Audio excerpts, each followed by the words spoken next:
Imagine a preacher whose words could make the hardest hearts tremble, who spoke of the next world with such vividness and such feeling that those who heard him wept, and who wept himself, as though the unseen realities he described were standing before his very eyes. Imagine a man who lived in the earliest generations of his faith, close enough to its beginnings to have met those who had walked with the prophet himself, and who carried that early light forward into a troubled and changing age. Imagine a voice so revered that, when at last it fell silent, the whole of a great city poured out to mourn, so that the mosque stood empty at the hour of prayer, for there was no one left within it who had not gone to bury him. Imagine a man who had tasted the world in his youth, who had traveled with armies to distant lands, who had handled precious jewels as a merchant, who had known something of the world's adventure and the world's wealth, and who turned away from all of it, in the end, toward a life of devotion and simplicity and the constant remembrance of what lay beyond this fleeting life. Imagine a teacher who held that the truest sign of faith was a kind of holy anxiety, a perpetual wakefulness of the soul, a refusal to grow comfortable and heedless in a world that was passing away. Imagine a man who taught, above all, that this life is a brief and serious thing, a journey toward a destination that should never be forgotten. This is the story of such a man. His name was Al-Hasan, and he is remembered by the world as Hasan al Basri, after the city of Basra, where he lived and taught for most of his long life. He was born more than 1,300 years ago, in the very first century of his faith, in the years when the religion was still young, and its first community still within living memory. He belonged to the generation that came just after the companions of the Prophet, the generation that received the faith directly from those who had known its founder, and he became one of the most revered figures of that generation, a preacher and a scholar and an ascetic, whose influence has echoed down all the centuries since. We will follow his whole life tonight, slowly and gently, from his birth in the city of the Prophet to his long years in the garrison town of Basra, through his youth of adventure and his turning toward devotion, his rise to fame as a preacher whose words moved multitudes, his courage before the powerful, and the quiet close of a long and revered life. It is a story about the seriousness of life, about the remembrance of what lies beyond, about a soul that refused to grow comfortable in a passing world. And through it all runs a quiet question, gentle and enduring.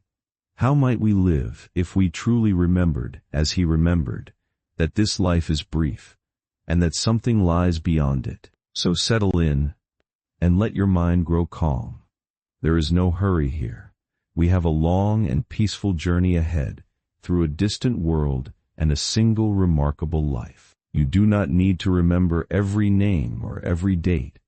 You only need to rest, and to listen, and to let this old story carry you gently toward sleep. Wherever you are, however tired you feel, you are welcome here.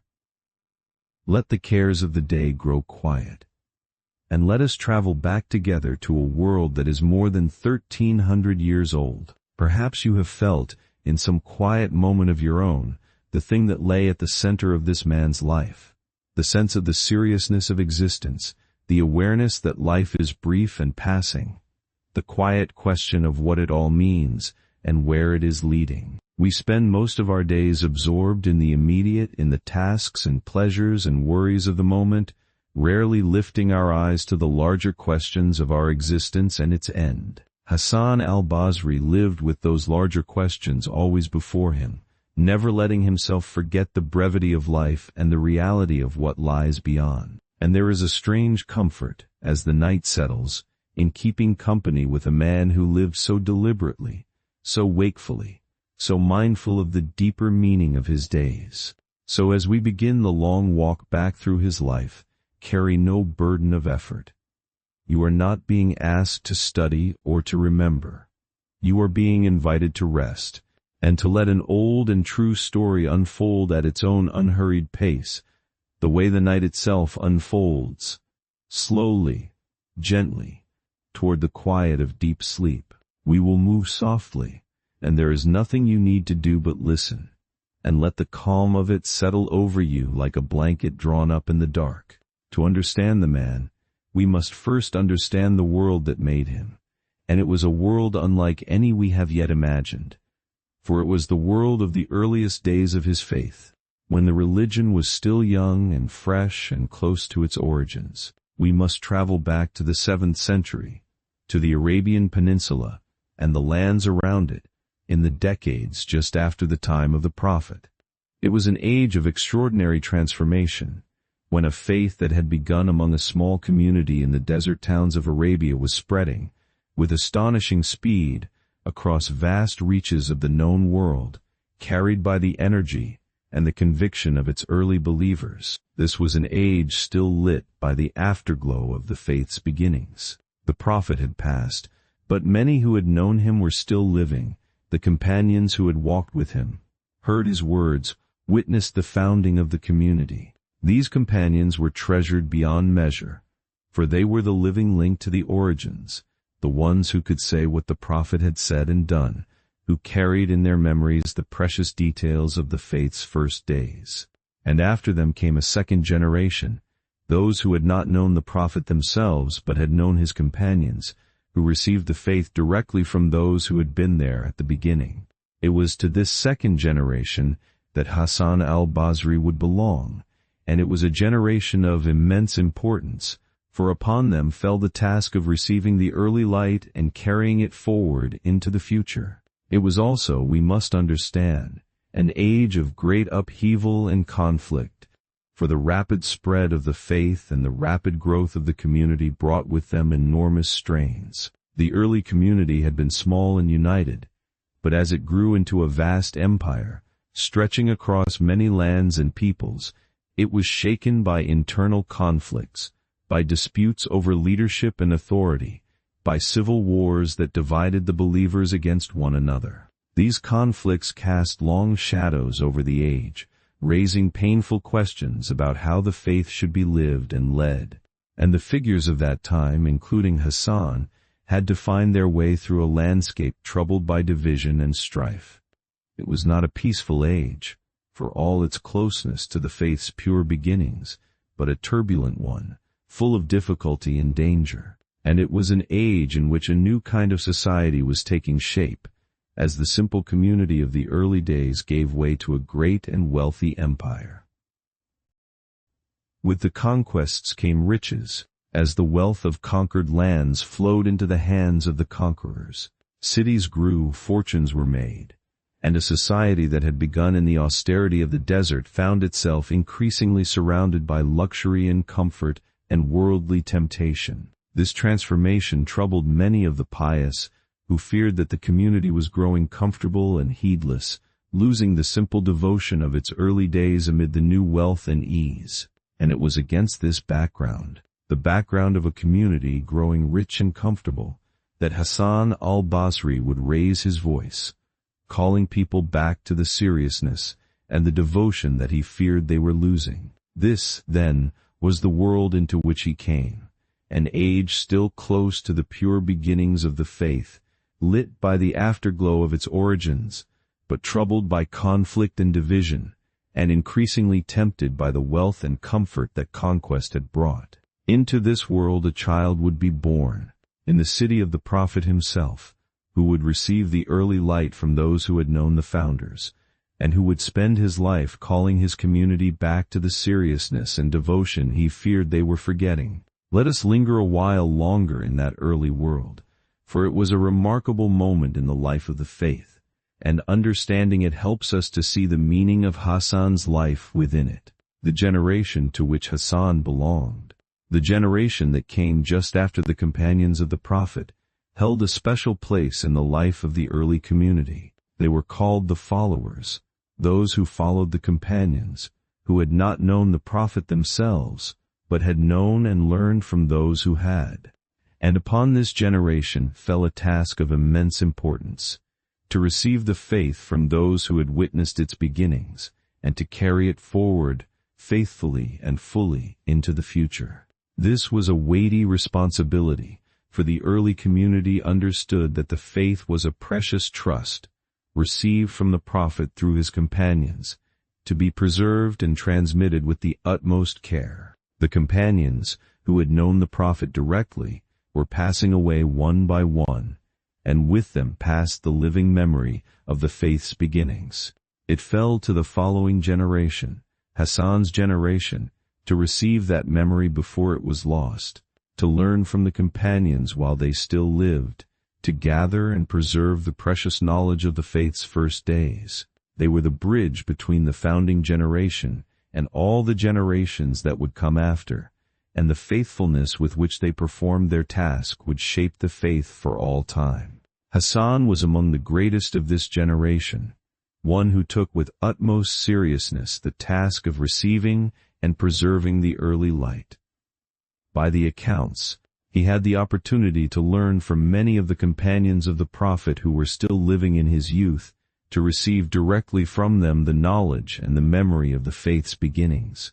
He treasured these connections, learned all he could from those who had known the Prophet and his closest followers, and carried forward what he received with great faithfulness. He was, in this sense, a vessel of the early tradition, one who had received the precious trust and would transmit it, faithfully, to the generations after him. Something deeply moving lives in this role, in the faithful transmission of a precious inheritance across the generations. We are all, in a sense, the recipients of what those before us have preserved and passed on, the knowledge and the wisdom and the traditions that have been transmitted, with care and faithfulness, from generation to generation. Without the faithful transmitters, the precious inheritance of the past would be lost, each generation cut off from those before. Hasan was one of the great faithful transmitters of his faith's early tradition, receiving the precious trust from those who had witnessed the beginnings, preserving it, and passing it on to those who would come after. It is a quiet but profound form of service, and it was one of the central works of his life. And we should feel, too, the particular quality of that early age, lit by the afterglow of the faith's beginnings. To live in the generation after the companions was to live close to the source, in the fresh light of the faith's origins, when the memory of the beginnings was still vivid, and the founding generation still partly present. There was a freshness and a vividness to the faith in those early days, a closeness to its source, that later generations, further removed from the beginnings, could only look back upon with longing. Hasan lived in that early light, received the faith in its early freshness, and carried something of that freshness forward in his own life and teaching. Part of his greatness, and part of the reverence in which later generations held him, came from this closeness to the source, this living connection to the faith's pure beginnings. But we should not imagine that early age as a time of ease or simplicity, for it was, as we have noted, a time of great turbulence and conflict. The rapid growth of the community into a vast empire brought enormous strains, and the early decades were shaken by civil wars, by disputes over leadership, by conflicts that divided the believers against one another. Hasan lived through these troubled times, witnessed the conflicts and divisions of his age, had to find his way through a landscape troubled by strife, and the difficulties of his age shaped his teaching. For the conflicts and the worldliness he witnessed deepened his sense of the seriousness of life, his awareness of the dangers of heedlessness, his conviction that the believer must remain wakeful and devout amid the troubles and temptations of the world. There is a particular poignancy in the situation of a pious soul living through such troubled times, witnessing the conflicts and the worldliness of the community, longing for the purity and devotion of the faith's early days, even as that purity seemed to be slipping away amid the new wealth and the bitter divisions. Hasan felt this poignancy keenly, mourned the worldliness and the conflict he saw around him, longed for the simpler devotion of the beginnings. And his preaching was, in part, an expression of this longing, a call to his community to return to the seriousness and devotion of the early days, to resist the worldliness and heedlessness that he feared was corrupting them. He was a voice calling his age back to its better self, back to the purity it was in danger of losing. So let us leave the wide world behind now, and turn toward a single city, the city of the prophet, where a child was born into the household of those who served, and who would grow to become one of the great voices of his age. The city was Medina, the city of the prophet, in the Arabian Peninsula, and it was here, in the year 642, about a decade after the prophet had passed, that the child who would become Hasan al Basri was born, and given the name Al-Hasan. He came into the world in the very heart of the early faith, in the city that had been the center of the prophet's community, surrounded by the living memory of the faith's beginnings. His origins were humble, even lowly, by the measures of the world. His parents, by the accounts, had been slaves, captured in the early conquests and brought into the households of the Muslim community, and later freed. His father came from a conquered land to the east and entered the service of a Muslim family, and it was in connection with this family that the young Hasan grew up. There is something significant in these humble beginnings, for they remind us that the early community drew its great figures not only from the noble and the powerful, but from the lowly and the enslaved, that greatness of soul could arise from the most modest of circumstances. Hasan would rise from these humble origins to become one of the most revered figures of his age, honored by the powerful, sought by multitudes, remembered across the centuries. But he began as the son of freed slaves in a household of service. It is said that his early life was touched, in various ways, by the closeness of the early community, that he was connected through the household he grew up in to figures close to the prophet's own family, and that he had the opportunity, as a child and a young man, to encounter and learn from companions of the prophet who were still living. We should hold the details of these early connections gently, for the accounts of so revered a figure's youth gather the reverence of later generations, and it is not always easy to separate the simple facts from the devotion that surrounds them. But the broad picture is clear and important, that Hasan grew up in close connection to the living memory of the faith's beginnings, that he had access in his youth to those who had known the prophet and his closest companions, and that he received from them the precious early light that he would carry forward through his life. A central part of his early formation was his relationship with the sacred text. By the accounts, he memorized the entire Quran while still young, in his early teens, committing to memory the whole of the revelation that stood at the center of his faith. And he did not merely memorize its words, but sought to understand its meanings, to learn the circumstances of its revelation, to grasp the depths of its teaching. The sacred text would remain, throughout his life, the foundation of his thought and his preaching, the wellspring from which his powerful words flowed. His deep immersion in the Quran, begun in his youth, shaped the whole of his later life and teaching. A certain tenderness comes with imagining those early years in the city of the prophet, before the world had heard his name, for they remind us how humble were the beginnings of so great a life. Hasan was born, as we have noted, into the household of freed slaves, his parents having been captured in the early conquests and brought into the service of a Muslim family before being freed. These were the most modest of beginnings, far from the noble and powerful families from whom the leaders of society were often drawn. We should let the humility of these origins sink in, for it is part of what makes his story so inspiring, and it tells us something important about the early community. Here was a child born to former slaves, of foreign origin, in a household of service, with none of the advantages of noble birth or inherited wealth or family prestige. By the ordinary expectations of the world, such a child might have been expected to remain in obscurity, to live a modest life of service like his parents, unremembered by history. Instead, he rose through his own gifts and devotion and the grace of God, to become one of the most revered figures of his age, honored by the powerful, sought by multitudes, remembered across 13 centuries. There is a profound truth reflected in this about the early community and about the nature of true greatness. The early community of the faith at its best, did not measure people by their birth or their wealth or their worldly status, but by their piety, their knowledge, their devotion.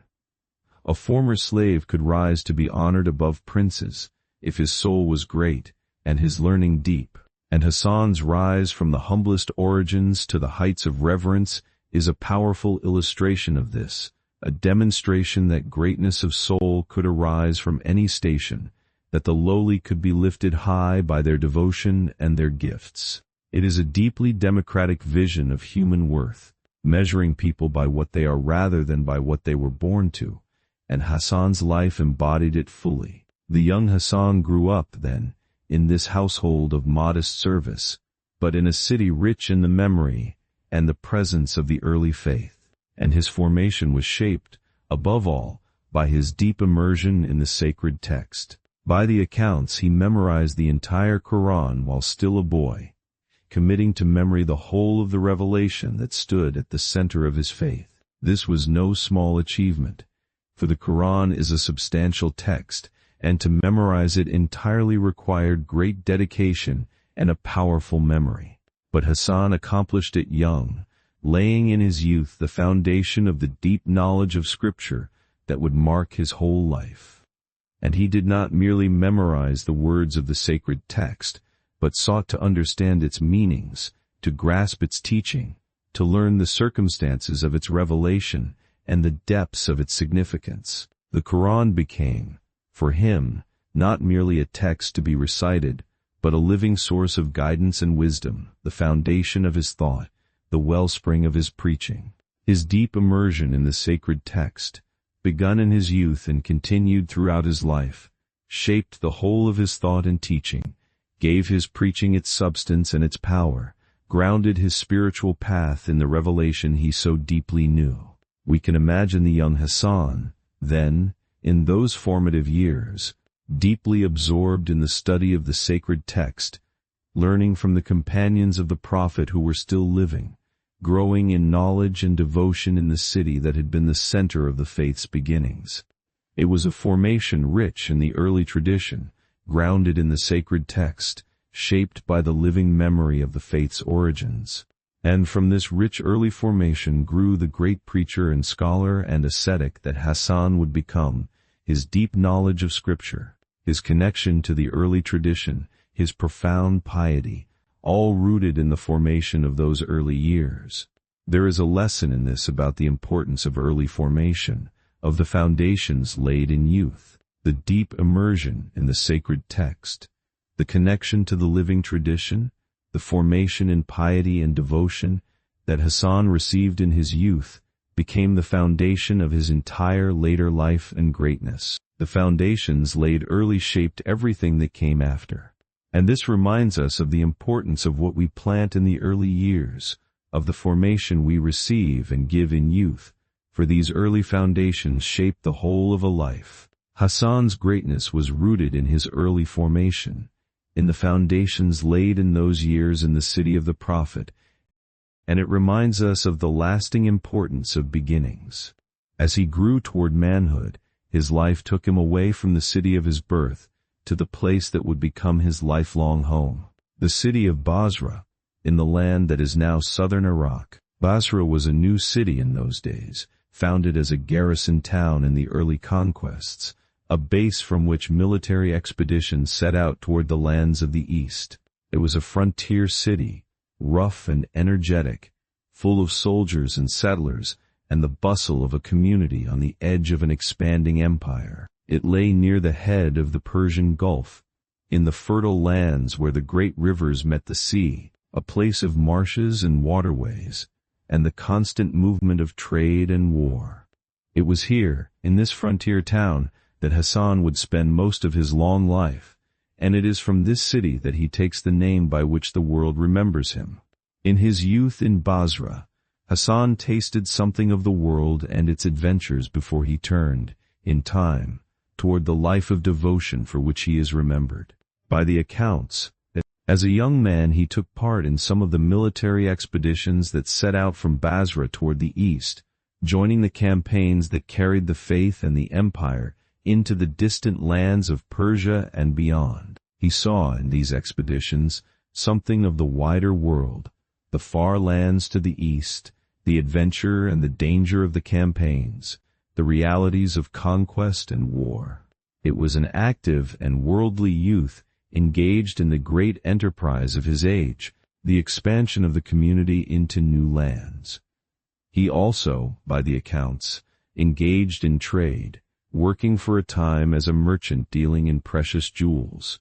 This too was a worldly occupation, bringing him into contact with wealth and luxury, with the fine things that the new prosperity of the empire was making available. We can imagine the young Hasan handling precious stones, engaged in the commerce of valuable goods, tasting something of the wealth and comfort that the conquests had brought. It was a respectable and potentially prosperous life, the life of a merchant in a growing commercial city, and Hasan might have continued in it, building a fortune, living comfortably in the prosperity of his age. But this worldly life, the life of the soldier and the merchant, did not finally satisfy him, and in time he turned away from it toward something deeper.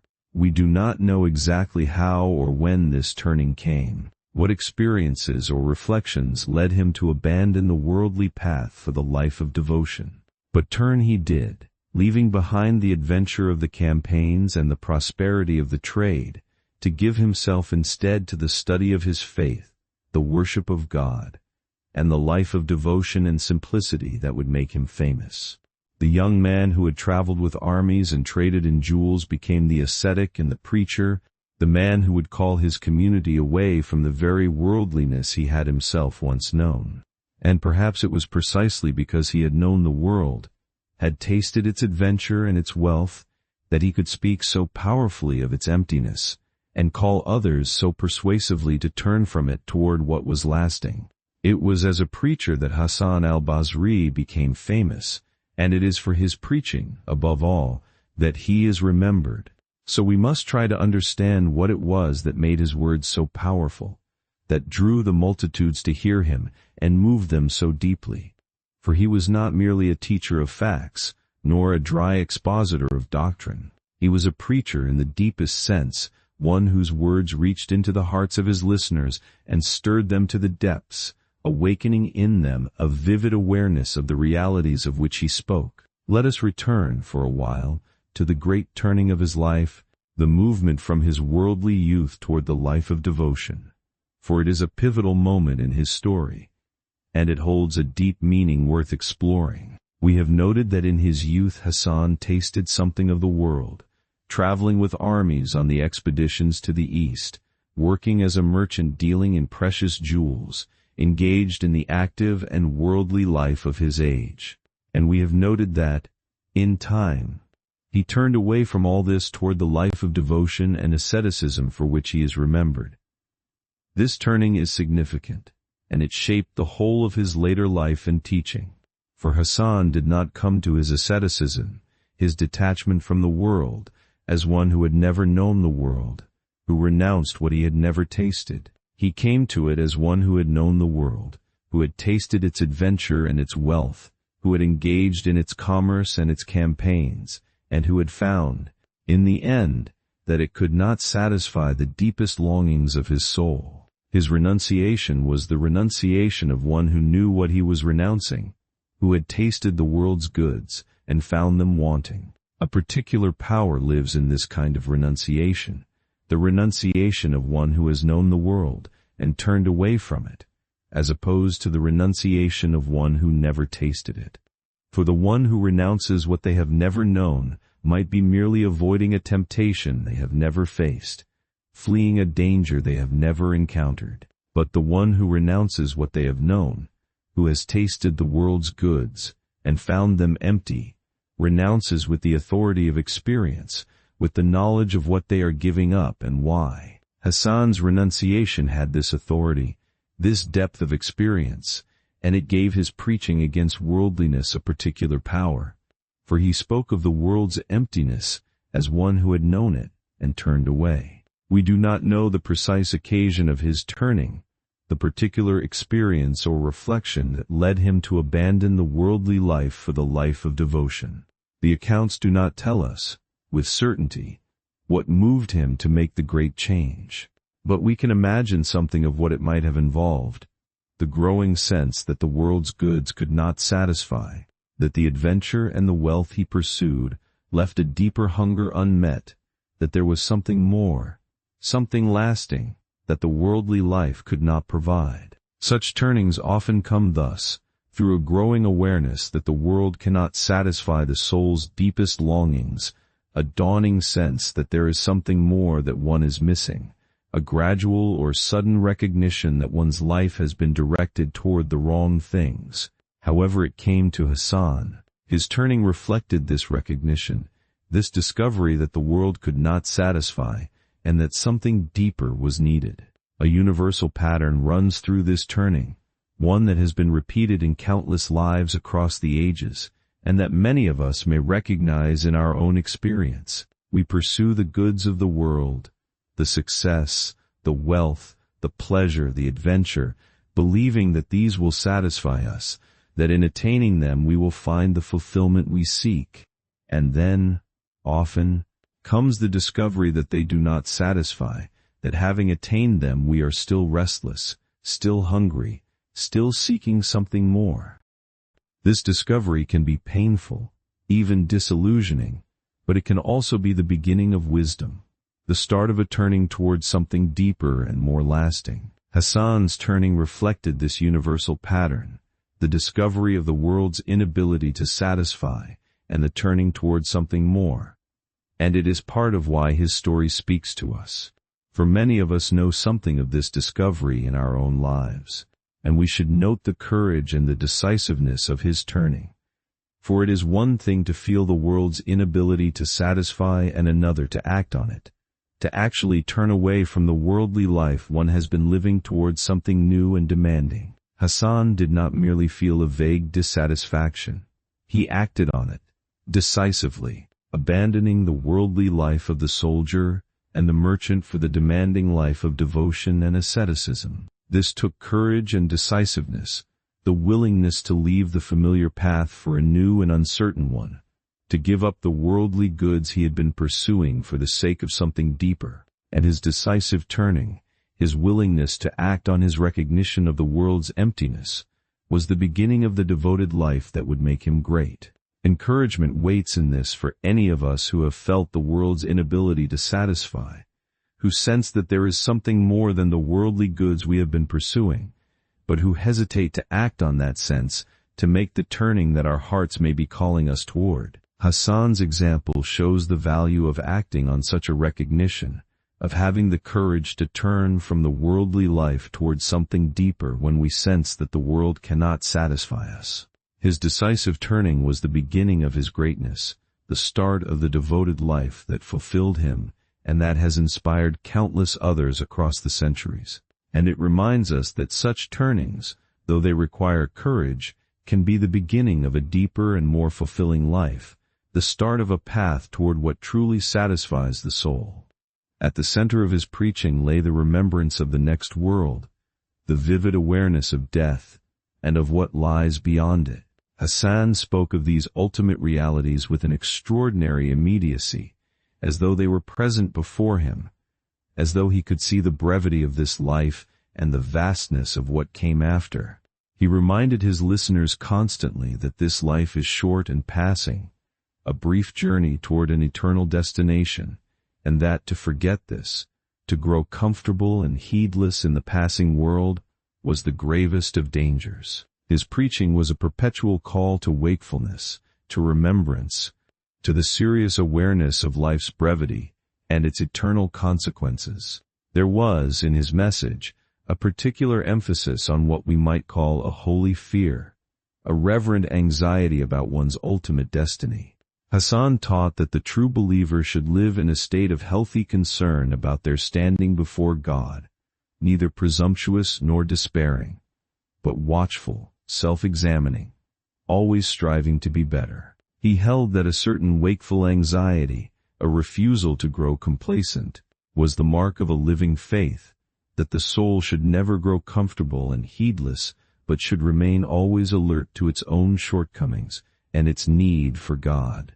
This was not a teaching of despair, for Hasan also held out the hope of God's mercy to those who sincerely sought it, but it was a teaching of seriousness, of wakefulness, of the refusal to take one's salvation for granted. This emphasis on self-examination was central to his spiritual teaching. Hasan called his listeners to examine themselves honestly, to scrutinize their own hearts and deeds, to detect their own faults and failings rather than dwelling on the faults of others.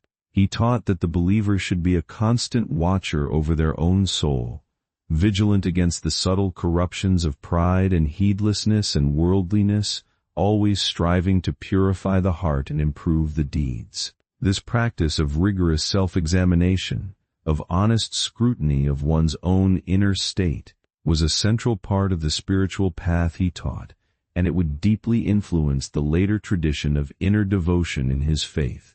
And he taught all this with an eloquence and a feeling that moved his listeners profoundly. By the accounts, his words had a remarkable power to touch the heart, to bring people to tears, to awaken in them the awareness of the realities he described. When he spoke of death and the next world, his listeners felt the truth of it, sensed the brevity of their lives and the seriousness of their situation, and were moved to repentance and devotion. His preaching was not a matter of mere words but of a power that reached into the soul, and it was this power, this ability to move hearts and awaken souls, that made him so famous and so beloved as a preacher. It is said that Hasan himself wept as he preached, moved by the very realities he described, and that his own feeling was part of what moved his listeners. For he did not speak of the next world as a distant abstraction, coldly and from outside, but as one who felt its reality in his own soul, who was himself moved and even frightened by the realities he described. His preaching flowed from his own genuine awareness and feeling, and it was this authenticity, this genuine emotion, that gave his words their power. He wept because he truly felt the seriousness of what he spoke of, and his listeners wept because they sensed the truth of his feeling and were drawn into it.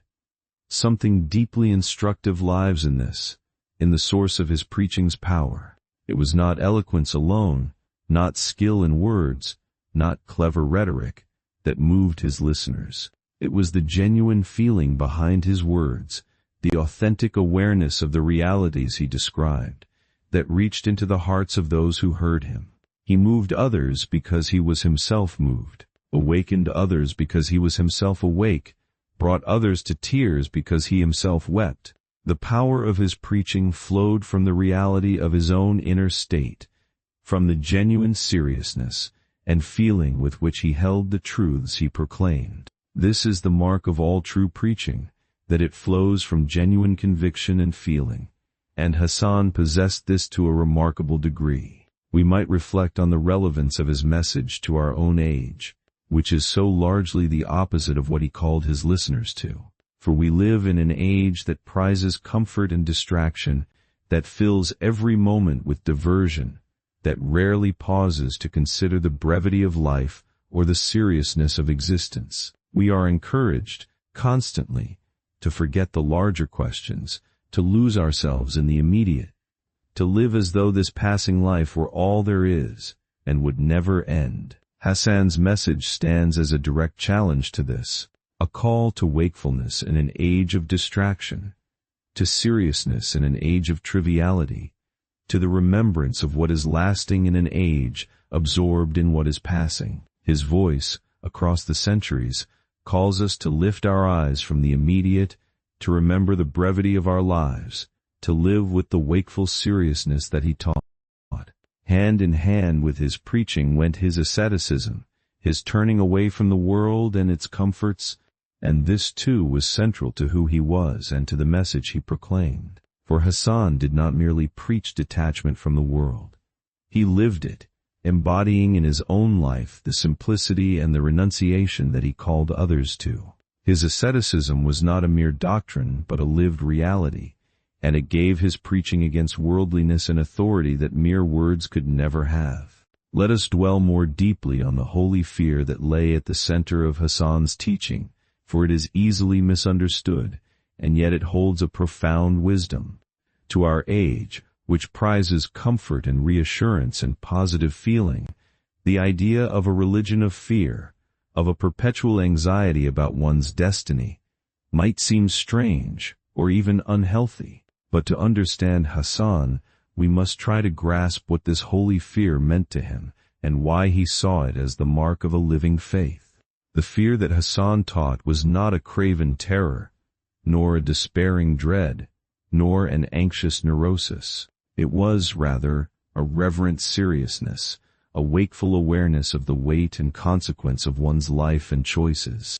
It was the recognition that life is serious, that our choices matter, that we are accountable for how we live, that there is a reality beyond this life toward which we are moving. This awareness, Hasan held, should keep the believer wakeful and humble, neither presumptuous about their salvation, nor despairing of God's mercy, but watchful, self-examining, always striving to be better.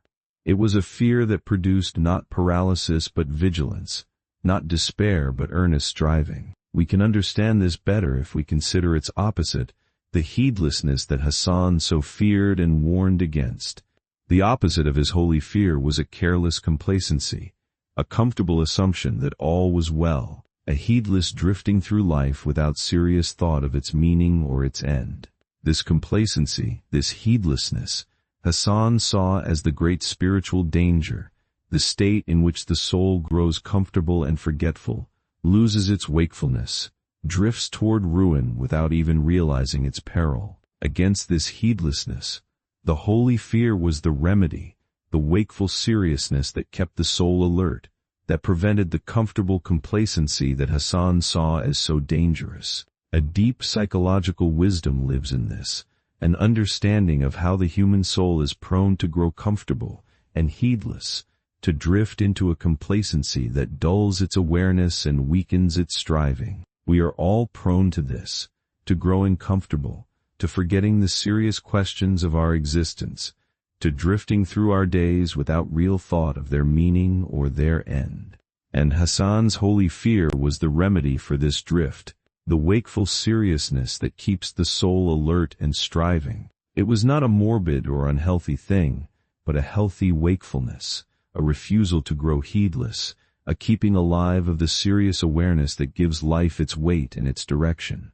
And this holy fear was joined, in Hasan's teaching, to the practice of self-examination, the honest scrutiny of one's own heart and deeds. For the wakeful soul, aware of the seriousness of its situation, naturally turns to examine itself, to scrutinize its own state, to detect its faults and failings, to strive for improvement. Hasan called his listeners to this constant self-examination, to be vigilant watchers over their own souls, honest about their own shortcomings, always striving to purify the heart and improve the deeds. This practice of rigorous, honest self-examination was central to the spiritual path he taught, and it flowed naturally from the wakeful seriousness of his holy fear. Something deeply valuable lies in this practice of self-examination, this honest scrutiny of one's own state.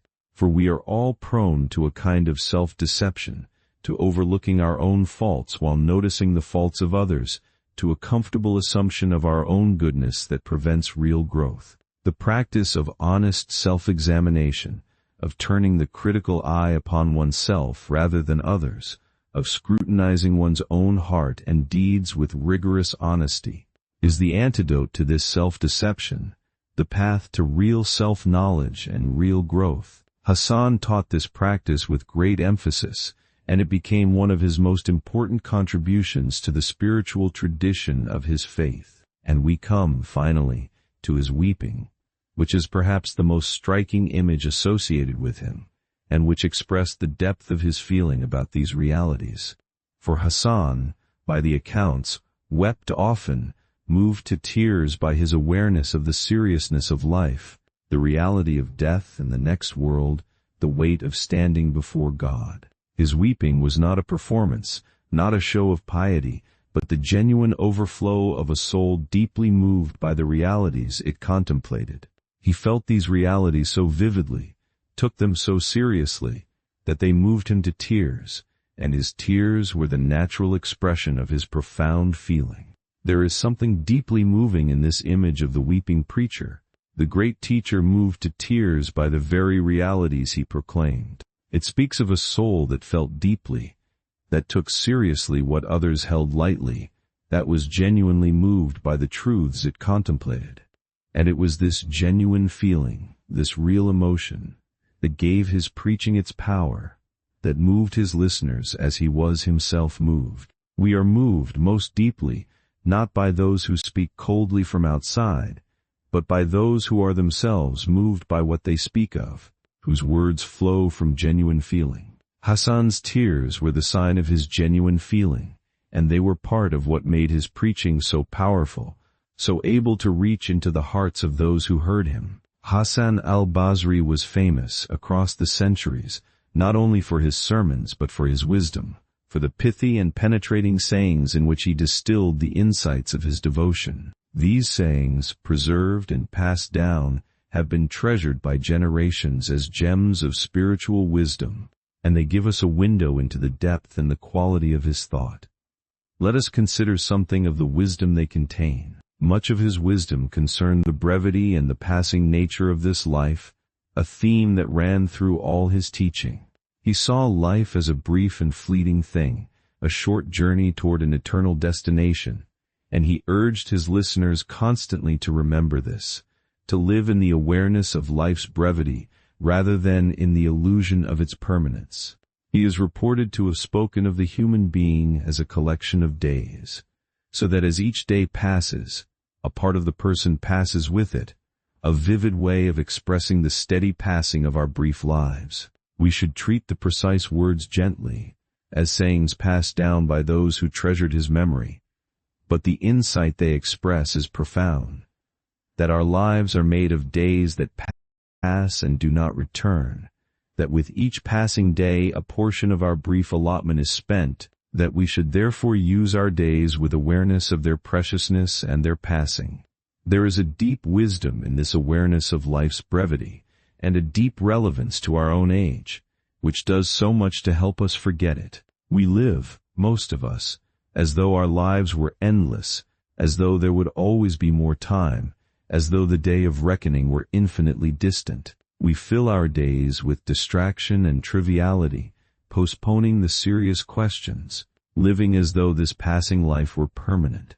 Hasan's wisdom calls us back to the truth, to the awareness that our lives are brief and passing, that our days are numbered and precious, that we should live with awareness of life's brevity rather than in the illusion of its permanence. It is a sobering wisdom, but a valuable one, for it calls us to take our lives seriously, to use our brief time well, to remember what we are so prone to forget. Much of his wisdom concerned, too, the danger of the world and its seductions, the way that absorption in worldly things draws the soul away from what is lasting. He warned constantly against the love of the world, the absorption in its wealth and comfort and pleasure, the heedless pursuit of the passing things that draws the soul away from the eternal. He saw the world as a kind of seduction, a beautiful but deceptive thing that promises satisfaction but cannot give it, that draws the soul into its pursuit and then leaves it empty. And he urged his listeners to see through this seduction, to hold the world lightly, to fix their hearts on what is lasting rather than on what is passing. This wisdom about the seduction of the world flowed from his own experience, for he had himself known the world in his youth, had tasted its adventure and its wealth, and had turned away from it towards something deeper. He spoke of the world's emptiness, not as one who had never known it, but as one who had tasted it and found it wanting, who had pursued its goods and discovered their inability to satisfy. And this gave his warnings about the world a particular authority and authenticity, for they flowed from real experience, from a soul that had known the world and turned away from it toward what was lasting. His wisdom concerned, as well, the inner life, the state of the heart, the purification of the soul. He taught that what matters most is not the outward show of piety, but the inner reality of the heart, that the believer should attend above all to their inner state, purifying the heart of its corruptions, cultivating sincerity and humility and the love and fear of God.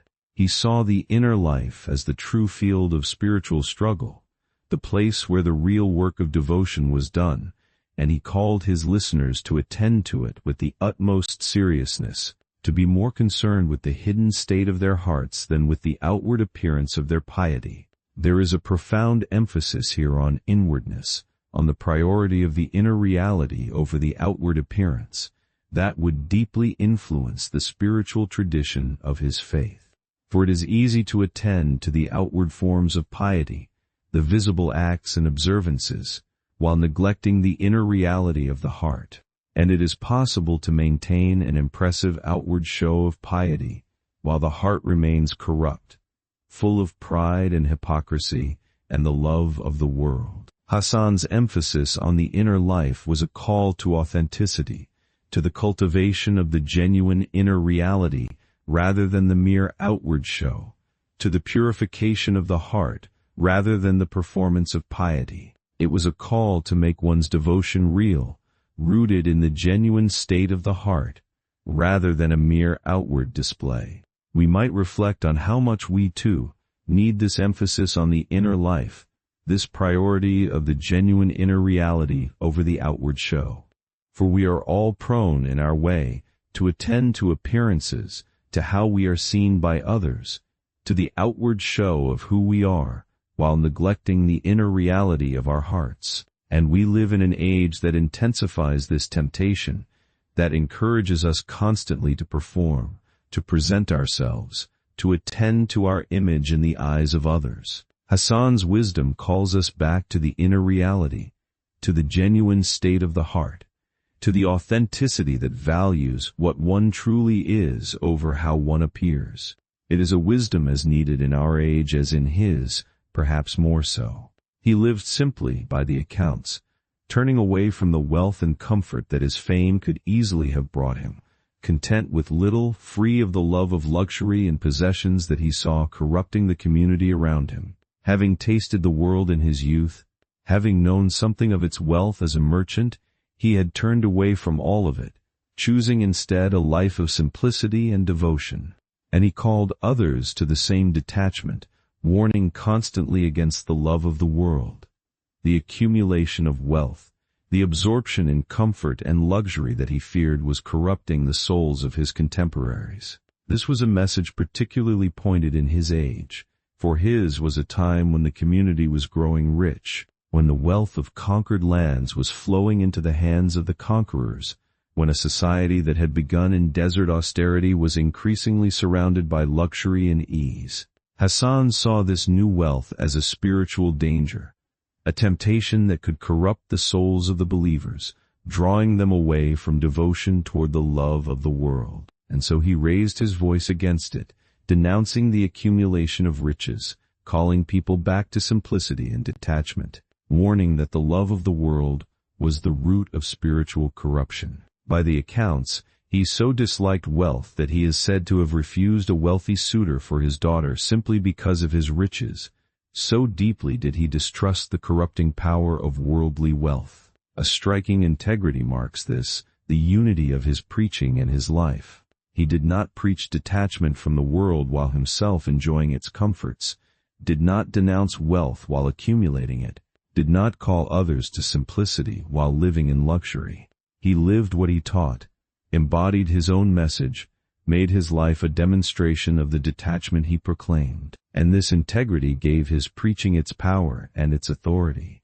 People listened to him because they could see that he meant what he said, that he had himself renounced the world he called them to renounce, that his words flowed from a life that embodied them. Let us consider more deeply the asceticism for which Hasan was so renowned, his detachment from the world, for it was central to his life and teaching, and it is easily misunderstood in our own age of abundance and comfort.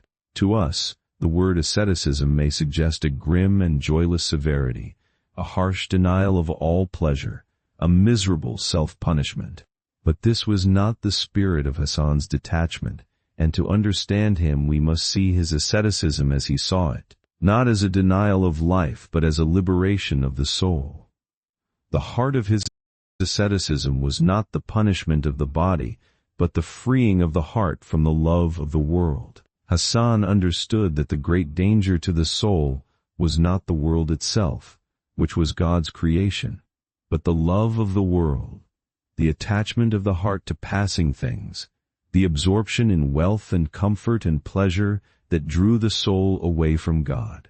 And his detachment was aimed at this inner attachment, at freeing the heart from its bondage to the world, so that it could turn freely toward what was lasting. He held the world lightly not because he despised God's creation, but because he refused to let his heart be captured by passing things.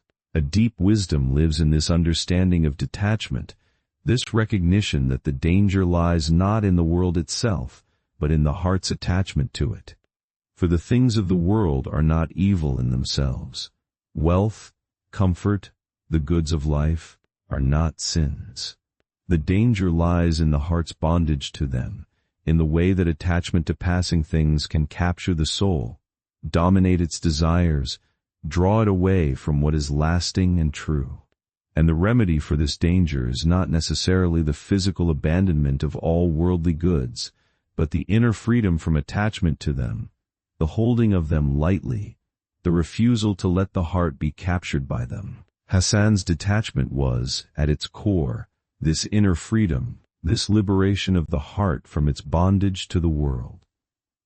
And this inner freedom was, for Hasan, not a loss but a gain, not a deprivation but a liberation. For the heart that is captured by the world is, in a sense, enslaved, bound to its attachments, anxious in their pursuit and fearful of their loss, never at peace. The heart that is free of this attachment, by contrast, is at peace, untroubled by the anxious pursuit and the fearful guarding of worldly things, free to rest in God. Hasan's detachment brought him this peace, this inner freedom, this liberation from the anxious bondage to the world. His asceticism was not a grim self-punishment, but a path to freedom and peace, a liberation of the heart from the burdens of attachment. We can see this in the quality of his life, which was not grim or miserable but marked, by the accounts, by a deep peace and seriousness. He was not a tormented self-punisher but a man at peace, free of the anxious striving and fearful guarding that mark the lives of those captured by the world. His simplicity was the simplicity of a free man, unburdened by the endless wants and fears of worldly attachment, able to rest in his devotion to God. There was a lightness in it, the lightness of a soul unburdened, even amid the seriousness of his constant remembrance of death and the next world. There is a profound relevance in this for our own age, which is perhaps more captured by the love of the world than any age before it. We live surrounded by an abundance of goods, encouraged constantly to want more, to acquire, to consume, to find our satisfaction in the accumulation of possessions and pleasures and comforts. And we are, many of us, deeply captured by this, anxious in our pursuit of worldly things, fearful of their loss, never quite at peace, always wanting more. Hasan's wisdom calls us to a different way, to the inner freedom that holds the world lightly, that refuses to let the heart be captured by passing things, that finds its peace, not in the accumulation of worldly goods but in freedom from attachment to them. It is a wisdom that offers, in the midst of our anxious abundance, the possibility of a deep peace, the peace of a heart free from the bondage of the world. We should note, too, that Hasan's detachment did not make him withdraw from his community or neglect his duties to others. He was no hermit, fleeing human society for a solitary cell.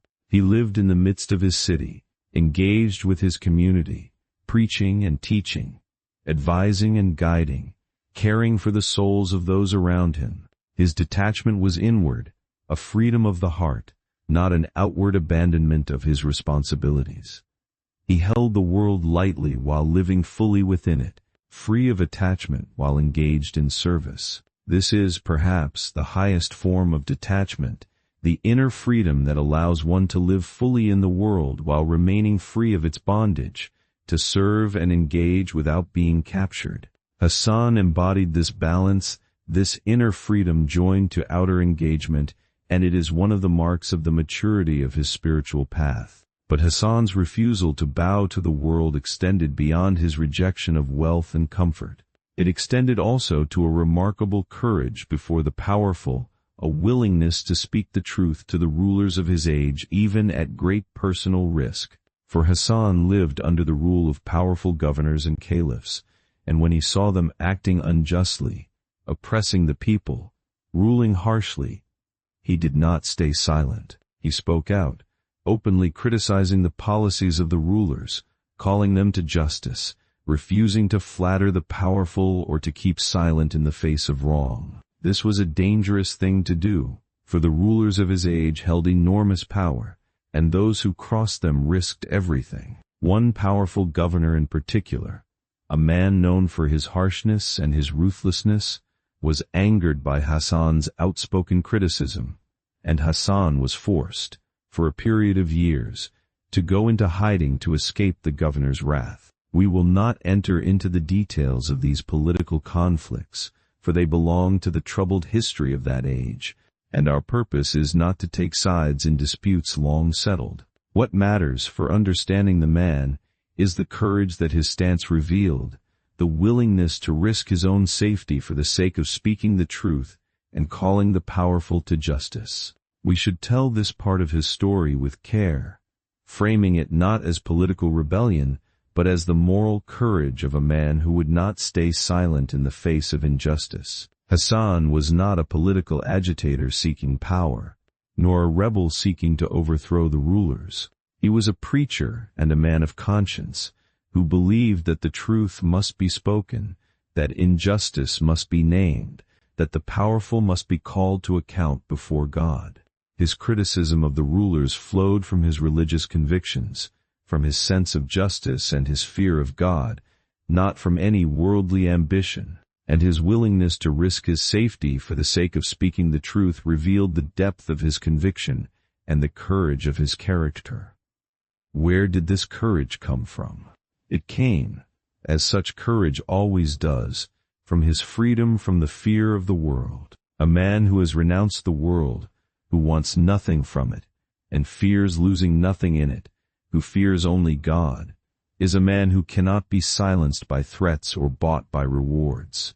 Hasan's asceticism, his detachment from the world, was the foundation of his courage. Because he had freed himself from the love of the world and the fear of losing it, he was free to speak the truth without calculation, to risk his safety for the sake of his convictions. His renunciation and his courage were two fruits of the same root, the same freedom from the world that allowed him both to renounce its comforts and to brave its dangers. And there is, in this, a deep lesson about the relationship between detachment and courage. We are often silenced, in the face of wrong, by our attachments, by our fear of losing what we have, our comfort, our position, our safety. The more we are attached to the world, the more we can be controlled by the fear of losing it, the more easily we are silenced and made to comply. But the one who has freed themselves from attachment to the world, who wants little and fears little, is free to speak and act according to their conscience, unafraid of the consequences. Hasan's courage flowed from his freedom, and his freedom flowed from his detachment. It is a pattern we have seen in other lives of devotion, and it is one of the deep truths that such lives reveal, that inner freedom is the foundation of outer courage. As the years passed, Hasan al Basri became the central figure of religious life in Basra, a teacher around whom gathered students and seekers from across the community. His circle of students was large and influential, and through them his teaching would spread far beyond his own city and his own lifetime, shaping the development of his faith for generations to come. The courage that Hasan showed before the powerful deserves a deeper consideration, for it was one of the most striking features of his life, and it reveals the depth of his conviction and the freedom of his soul. We have noted that he criticized the rulers of his age when he saw them acting unjustly, and that this brought him into danger, forcing him for a time into hiding. Let us consider this courage more closely, for it has much to teach us. The age in which Hasan lived was one in which the rulers held immense power, and in which to criticize them was to risk everything.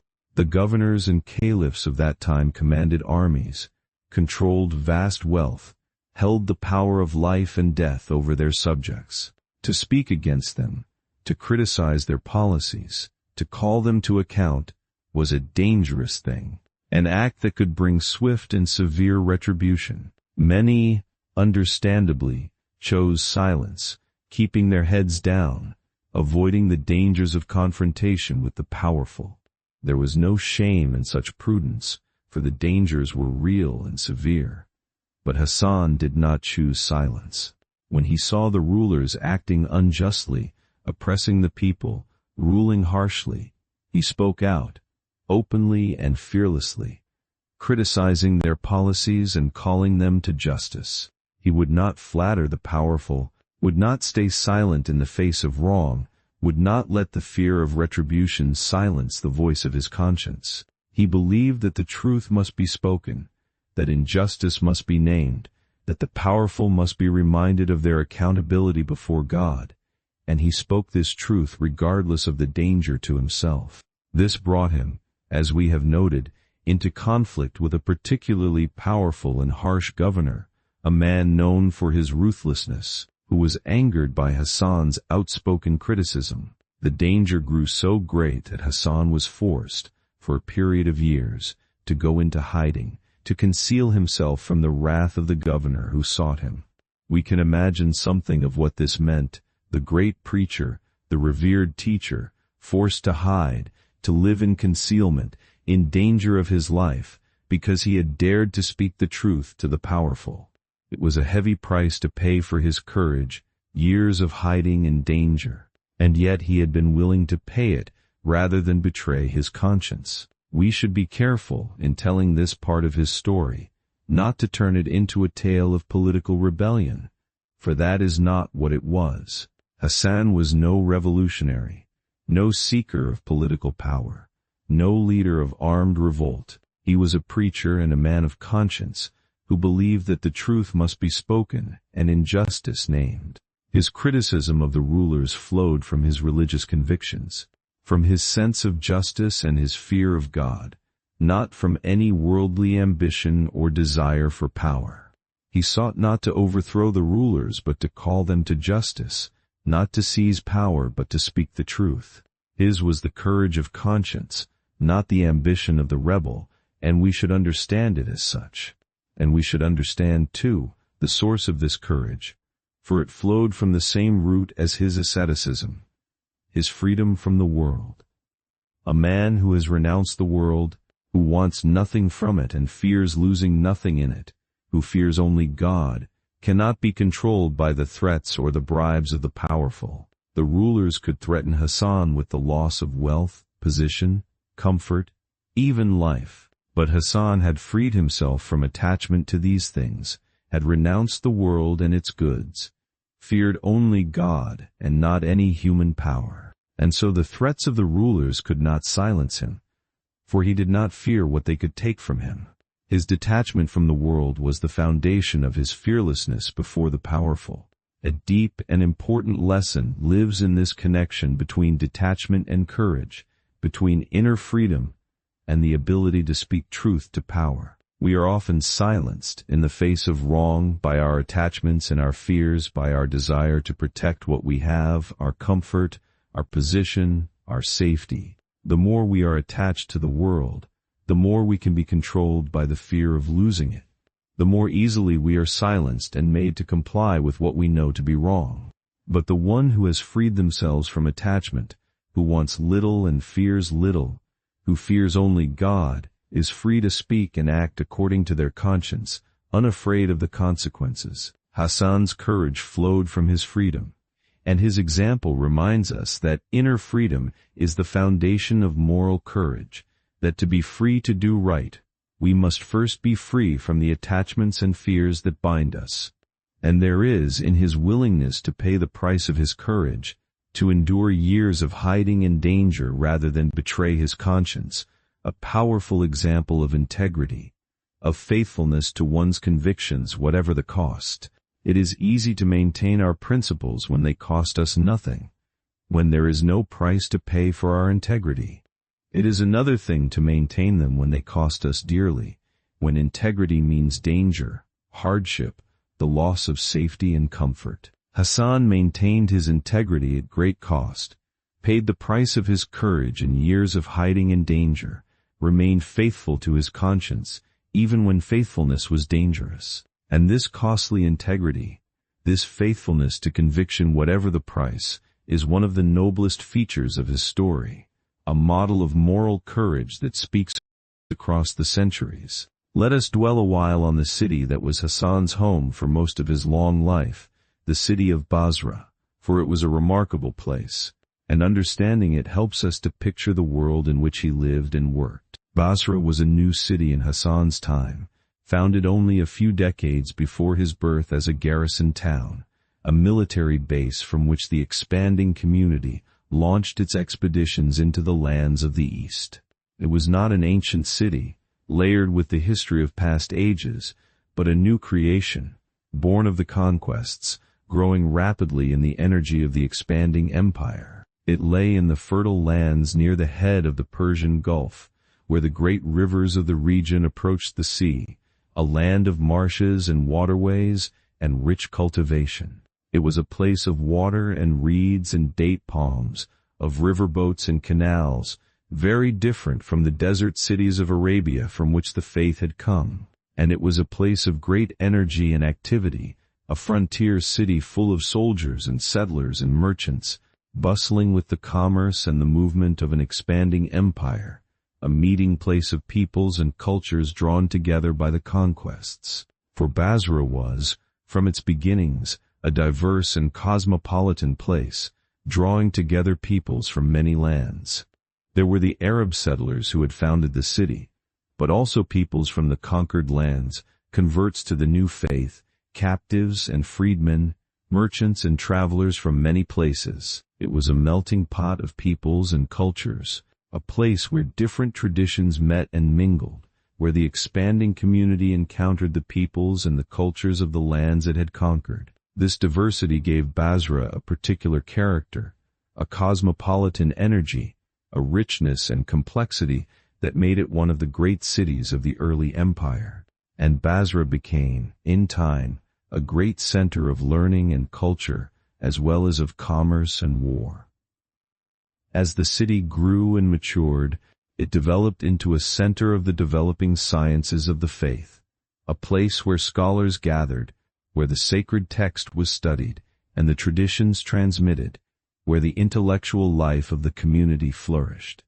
It became known for its scholars and its poets, its schools and its learning, one of the great centers of the developing culture of the faith. And Hasan was, for much of his life, the central figure of this learning, the great teacher around whom the religious life of the city revolved, the most revered of the scholars who made Basra a center of learning. We can imagine Hasan, then, in this bustling, diverse, energetic city, this frontier town grown into a center of commerce and learning, this meeting place of peoples by the waters of the south. We can picture him in the great mosque where he preached, addressing the diverse community that gathered to hear him, the soldiers and merchants and settlers, the converts and the freedmen, the scholars and the seekers. We can imagine his circle of students, drawn from the diverse population of the city, gathering around him to learn.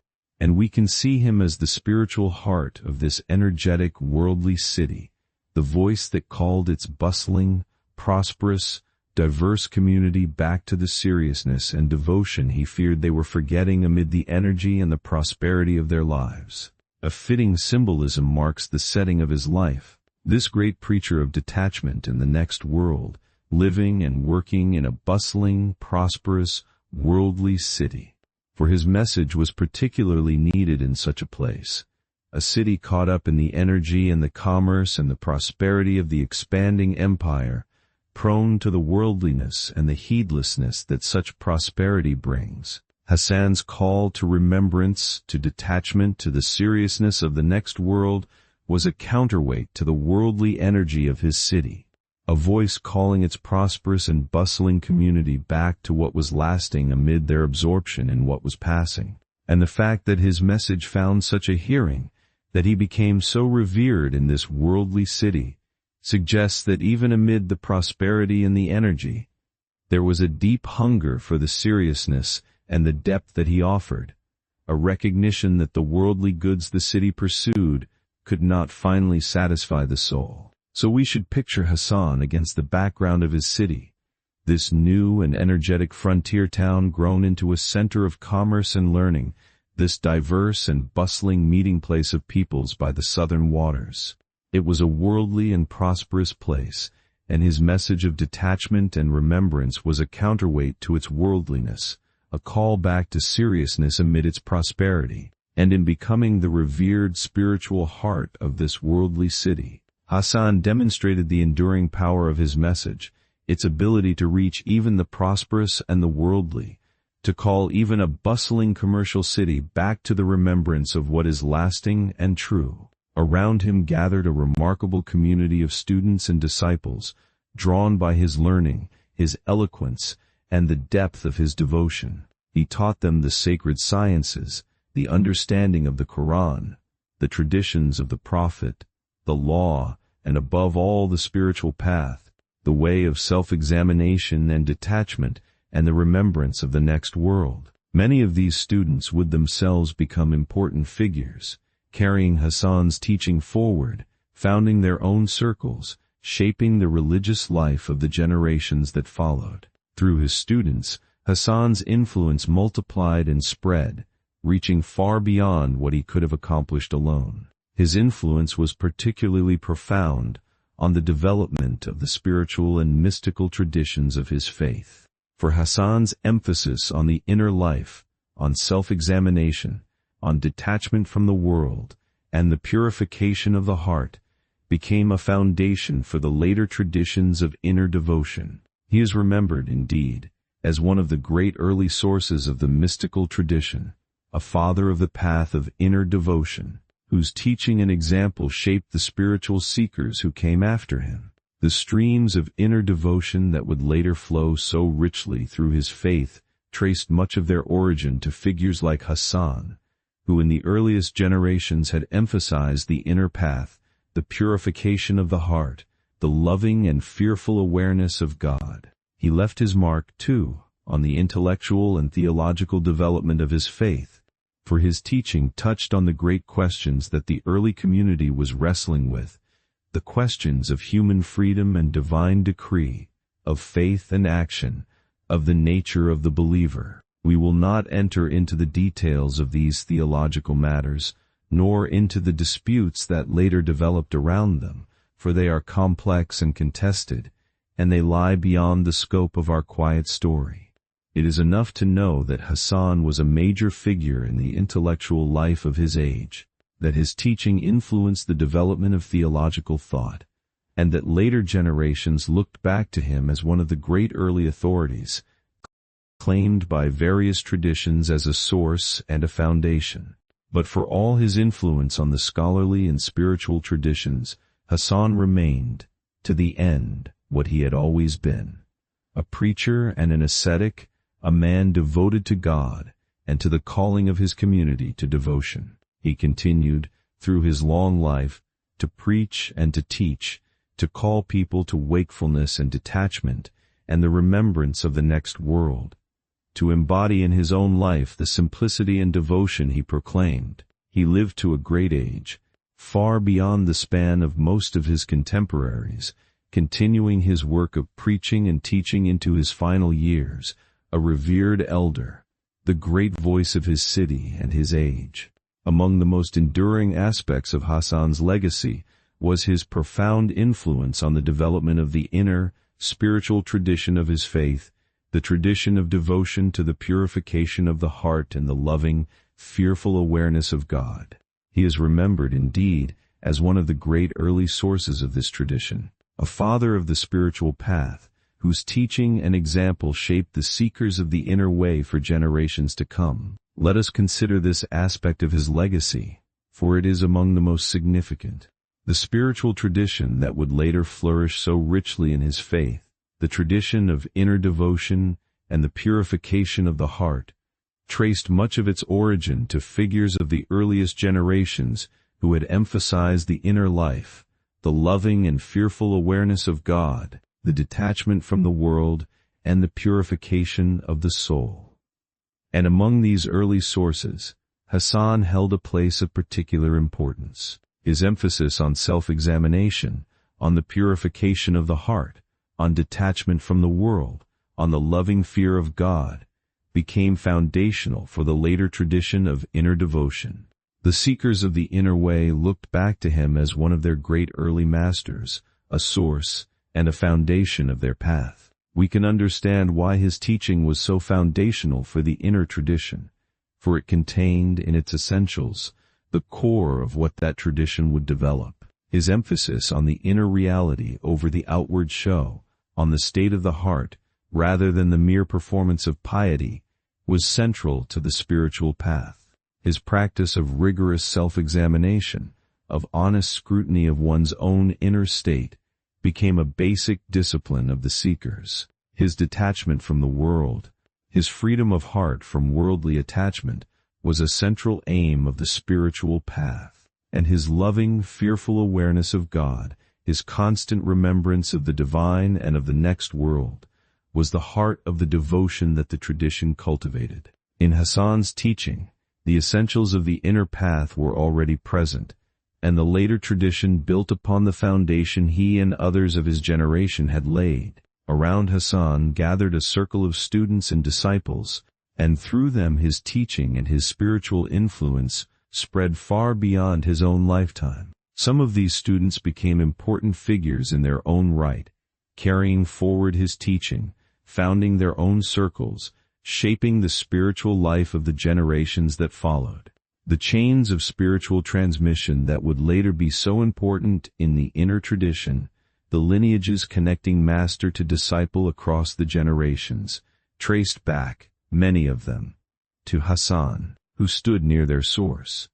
He was a fountainhead of the spiritual tradition, from whom flowed streams of devotion that would water the spiritual life of his faith for centuries. Something deeply significant lies in this role as a source and fountainhead of a great tradition, in the way that Hasan's teaching and example became the origin of streams of devotion that flowed down the centuries. He did not, himself, found a formal order or system. He was simply a preacher and an ascetic, teaching and embodying the inner path as he understood it. But his teaching and example were so powerful, so foundational, that they became a source from which later generations drew, a wellspring of the spiritual tradition. From the simple devotion of this early ascetic flowed a great tradition of inner devotion that would shape his faith for centuries, a tradition that looked back to him as one of its great early masters. We should reflect on the nature of this kind of influence, this becoming a source and fountainhead of a tradition. It is a different kind of influence from that of the conqueror or the ruler, who imposes their will by power. It is the influence of example and teaching, of a life so devoted and a teaching so profound that they become a source from which others draw, a foundation on which others build. This kind of influence is quieter than that of worldly power, but it is often more lasting, for it works not through external compulsion, but through the inner transformation of those it touches. Hasan's influence was of this kind, the influence of a devoted life, and a profound teaching that became a source for generations, and it has proved among the most lasting of all influences, shaping the spiritual life of his faith for 13 centuries. And we should note the humility of this influence, for Hasan did not seek to found a tradition or to make himself the source of a great movement. He sought only to live devoutly and to call others to devotion, to purify his own heart and to help others purify theirs, to remember God and the next world and to call others to the same remembrance. He sought no following, no fame, no place as the founder of a tradition. And yet, precisely because his devotion was so genuine and his teaching so profound, he became a source and fountainhead of a great tradition, his influence spreading far beyond anything he sought or imagined. This is often the way of true spiritual influence, that it flows from those who seek not influence but only genuine devotion, and that the deepest and most lasting influence comes not from those who seek it, but from those who simply live and teach with genuine depth and sincerity. Hasan al Basri was not only a preacher and an ascetic but a scholar of great learning, one of the foremost authorities of his age on the sacred sciences, and this dimension of his life deserves our attention, for his preaching, powerful as it was, flowed from a deep foundation of learning, a profound knowledge of the sacred text, the traditions of the Prophet, and the developing sciences of his faith. His knowledge of the sacred text was, as we have noted, deep and thorough, rooted in his early memorization of the entire Quran and his lifelong study of its meanings. He was known as an authority on the interpretation of the sacred text, one who understood its meanings deeply, who could explain its teaching and apply it to the questions of life. His preaching drew constantly on the sacred text, grounding its message in the revelation he so deeply knew, and his interpretations of Scripture were valued and transmitted by those who came after him. He was, too, a transmitter of the traditions of the Prophet, the precious reports of what the Prophet had said and done, which were so central to the developing faith. Having learned from the companions of the Prophet who were still living in his youth, Hasan was a link in the chains of transmission that carried these traditions forward, receiving them from those who had been close to the source and passing them on to the generations after him. His role as a transmitter of the traditions was an important part of his scholarly significance, for he stood near the source of the tradition, a faithful link in its preservation and transmission. Hasan was also drawn into the great theological questions that the early community was beginning to wrestle with, the deep questions about the nature of faith, about human freedom and divine decree, about the relationship between belief and action. These were difficult and important questions, and the early community was only beginning to develop its thinking about them, in discussions and debates that would continue for generations. Hasan was a significant voice in these early discussions, his views sought and valued, his teaching influential in the development of theological thought. We will not enter deeply into these theological matters, nor into the disputes that later developed around them, for they are complex and contested, and different traditions have understood them in different ways. It is enough, for our purposes, to know that Hasan was a major figure in the intellectual and theological life of his age, that he wrestled seriously with the deep questions of his faith, and that his teaching influenced the development of theological thought in ways that later generations would remember and debate. He was claimed, indeed, by various later traditions as a source and authority, an indication of the significance and the influence of his thought. One theme of his teaching that is widely remembered concerned the responsibility of the human being for their own actions, the seriousness of human moral choice. Hasan emphasized that people are accountable for how they live, that their choices matter, that they bear responsibility for their deeds. This emphasis on human responsibility flowed naturally from his whole teaching, from his call to self-examination and striving, from his insistence on the seriousness of life and the weight of our choices. For if we are to examine ourselves, strive to be better, take seriously the consequences of our lives, then our choices must matter. We must be responsible for them. They must be genuinely ours. Hasan's emphasis on human responsibility undergirded his whole call to serious, wakeful, striving devotion. A deep seriousness runs through this emphasis on human responsibility, on the weight and consequence of our moral choices. It refuses the easy evasions by which we excuse ourselves, the comfortable assumption that our choices do not really matter, that we are not really responsible, that nothing much depends on how we live. Hasan insisted, on the contrary, that our choices matter profoundly, that we are genuinely responsible for how we live, that much depends on the seriousness with which we approach our lives. And this insistence on responsibility, sobering as it is is also ennobling, for it treats us as genuine moral agents, capable of meaningful choice, responsible for our lives, called to live them well. It is a serious vision of the human being, and it lay at the foundation of Hasan's whole call to wakeful and striving devotion. We might reflect on how this emphasis on responsibility speaks to our own age, which so often seeks to evade it.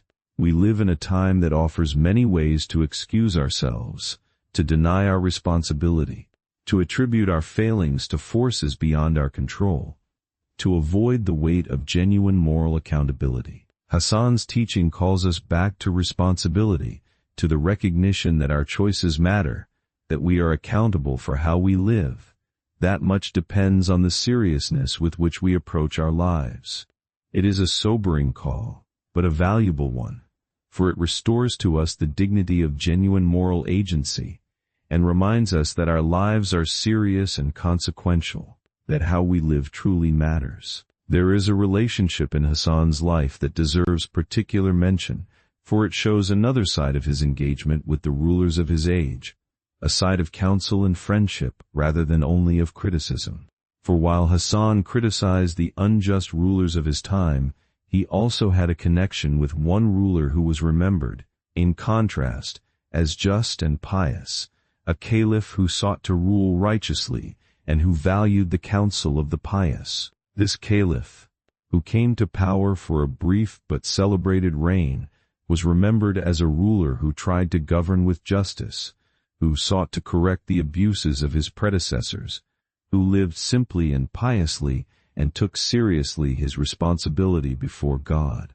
And he valued the counsel of pious scholars like Hasan, seeking their advice, corresponding with them, drawing on their wisdom in his effort to rule justly. Hasan, by the accounts, had a connection with this just ruler, offering him counsel and guidance, and it is said that the caliph held Hasan in high esteem, valuing his wisdom and his piety.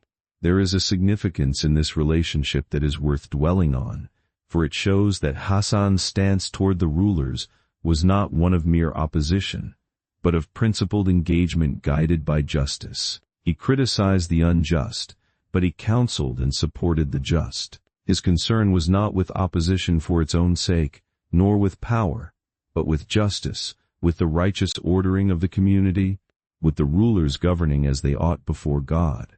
When the rulers were unjust, he criticized them. When a ruler sought justice, he counseled and supported him. His stance was guided throughout by his concern for justice and righteousness, not by any fixed hostility to authority or desire for power. This shows us the constructive side of Hasan's engagement with the world of power, the side that sought not merely to criticize but to guide, to help the rulers govern justly, to offer wisdom and counsel in the service of righteous rule. It reminds us that his criticism of the unjust flowed not from a spirit of mere opposition, but from a positive concern for justice, the same concern that led him to counsel and support the just ruler. He sought the righteous ordering of the community, and he engaged with the rulers, whether by criticism or by counsel, in the service of that righteous ordering. We should consider, too, the remarkable eloquence for which Hasan was famous, the power and beauty of his speech, which was one of the great gifts that made his preaching so effective. By the accounts, he was among the most eloquent figures of his age, possessed of a gift for powerful and beautiful expression that gave his preaching its remarkable force. His sermons and sayings were treasured not only for their wisdom but for their eloquence, for the beauty and power with which he expressed his insights, and they became models of fine expression that later generations admired and studied. This eloquence was not mere ornament, not a matter of empty fine words, but the fitting expression of deep wisdom and genuine feeling. Hasan's powerful speech served to convey his profound insights and his genuine emotion, to reach into the hearts of his listeners and move them as he was himself moved. His eloquence was in the service of his message, a vehicle for the wisdom and the feeling he sought to convey. And it was the union of this eloquence with the depth of his wisdom and the genuineness of his feeling that gave his preaching its extraordinary power, that made his words able to move multitudes and to be treasured across the centuries. The sayings and sermons of Hasan that have been preserved give us a glimpse of this eloquence, this power and beauty of expression joined to depth of wisdom. They are marked by vivid imagery, by penetrating insight, by a power to express profound truths memorably and movingly. They distill the insights of his devotion into forms that linger in the memory and reach into the heart, and they have been treasured across the centuries as gems of spiritual wisdom and fine expression. Through them, something of Hasan's eloquence and wisdom has been preserved, carried forward to generations who never heard his voice but who could still be moved by the power and beauty of his preserved words. There is something valuable in this reminder of the power of eloquence, of fitting and beautiful expression, in the service of truth and wisdom. We sometimes undervalue eloquence, treating it as mere ornament, even with suspicion, as though fine words were necessarily empty. But Hasan's example reminds us that eloquence, when it serves genuine wisdom and feeling, is a great gift, a power to convey truth memorably and movingly, to reach into hearts and move them toward the good. His eloquence was in the service of his profound message, and it gave that message a power and a reach it could not otherwise have had.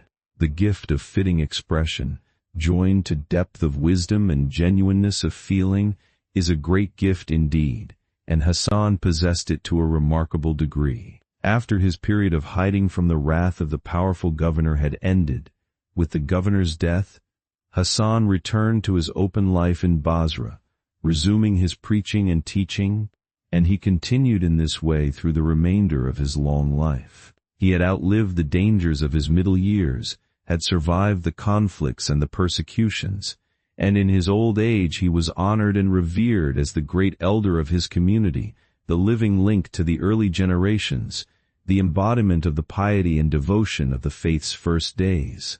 At last, in the year 728, having lived for some 86 years, Hasan al Basri died in the city of Basra that had been his home for most of his long life. We will not invent the scene of his passing, nor adorn it with marvels, for the simple truth is dignified enough. A man who had given his long life to the remembrance of the next world came, at last, to the threshold of that world he had so long contemplated, passing from the brief life he had always known to be passing into the eternity he had always kept before his eyes. And there is a story told of his funeral that captures, more powerfully than any words, the love and reverence in which he was held. It is said that when he died, the people of Basra were so moved, so eager to attend his funeral and to mourn his passing, that the whole city poured out to bury him. And so great was the multitude that went to his funeral that the mosque of Basra, the central mosque of that great city, stood empty at the hour of the afternoon prayer, for there was no one left within it to pray. The entire community had gone to bury their beloved teacher, leaving the mosque deserted at the time of prayer for perhaps the only time in its history. It is a striking image, and a moving testimony to the place he held in the hearts of his people, that his death should empty the very mosque where he had so often preached. We mention his resting place gently and with respect, as the simple fact of how he has been remembered.